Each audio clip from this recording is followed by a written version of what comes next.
All right, joining me now here on the Matthew Filipowicz Show is Ari Berman. Ari is a contributing writer for The Nation magazine. His work has appeared in The New York Times and The Guardian. He is also the author of the book Herding Donkeys, which you can find at herdingdonkeys.com. His latest work is in this month's Rolling Stone magazine and is entitled The GOP War on Voting. Ari, thanks so much for being on the show, man. Thanks for having me. I appreciate it.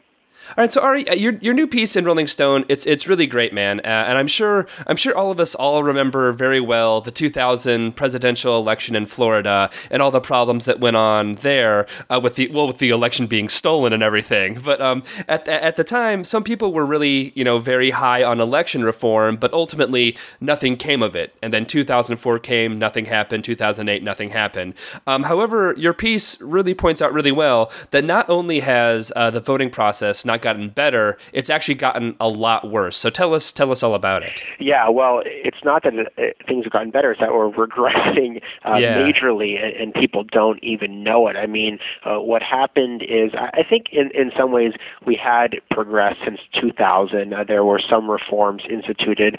A lot more people participated in the 2008 election, and what happened is Republican officials saw how the Obama campaign expanded the electorate, turned out new voters in 2008, and they passed a slew of new laws since the 2010 election, introduced legislation in 38 states, passed laws in a dozen states to make it more difficult for those type of voters that elected Obama to vote in 2012. And they did that through a variety of different reasons, which I'm sure we'll talk about, whether it's making it more difficult to vote, cutting back on early voting, making it harder to register to vote, requiring IDs that people don't have, or preventing ex-felons from voting. I mean, those are sort of the four-part strategy of Republicans since the 2010 election to shape the electorate for 2012.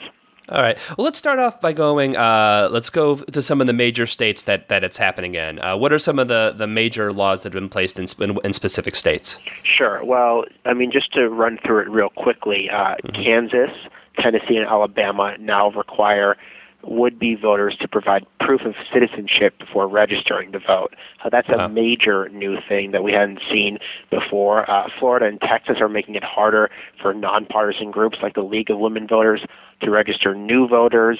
In a state like Maine, repealed Election Day voter registration, where you can show up and register on Election Day, which had been on the books since 1973 and very popular.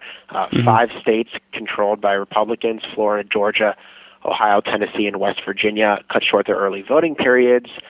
Florida and Iowa barred all ex-felons from the polls. And I think the biggest thing is 6 states controlled by Republican governors: Alabama, Kansas, South Carolina, Tennessee, Texas, and Wisconsin now require government-issued ID to vote. And that's something that 10% of U.S. citizens lack, including 18% of young voters, 25% of African Americans, and it's even higher in certain places like Wisconsin. And the laws are written in such a way that they discriminate against certain groups of voters who even have that ID in an attempt to try to prevent them, such as students in Wisconsin, from voting.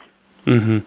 So as you said, this is actually a very well-coordinated effort. So I'm sure people who follow this kind of stuff aren't going to be surprised of who's actually behind this. But to say who is actually behind these legislation in these individual states? Sure. Well, really the laboratory for these laws has been the American Legislative Exchange Council, which is known by the acronym ALEC. It was founded by a conservative activist named Paul Weyrich, who was a very influential figure in the Reagan Revolution, and said in 1980 in a meeting of Christian activists in Texas, he said very famously that, quote, "I don't want everybody to vote," he said, that as a matter of fact, our leverage in the elections quite candidly goes up as the voting populace goes down. And those are really the guiding words for the major push by ALEC. What happened is the Supreme Court upheld a photo ID law in Indiana in 2008, and that really was the Citizens United decision for the voting rights movement. It opened the floodgates to new ID legislation and emboldened conservatives to crack down on who could vote. And really what happened is ALEC's members drafted this legislation. Mock legislation was drafted by ALEC, which was circulated in a number of different states. And this really became the stealth agenda for the Republican Party after the 2010 election. They ran on the issue of the economy, but the first thing they did when they got in there was crack down on labor unions and make it more difficult for their opponents to vote in the next election. Wow, it's amazing, and again, it's one of those sickening things where it's one thing to have like policy disagreements and political disagreements, but when you actually are physically trying to keep the other side actually from voting and trying to disenfranchise it, there's something so like cartoonishly evil about it. You almost like expect them to be like twirling a mustache and stuff like that and like tying people to like train tracks. It's so bad. What E.J. Dionne, the Washington Post columnist, said, he said if this kind of stuff were happening in an emergency democracy, we would condemn it as election rigging. I mean, this is absolutely what you do to rig the election. And what's so disturbing to me is voting should not be a left or right issue. I mean, whether you're a Republican or you're a Democrat, you should want everyone to participate, and that's how elections should be decided. And that's not what's happening now. I mean, we're predetermining the electorate, which is a very, very scary thing that hasn't happened in this country in 40 years.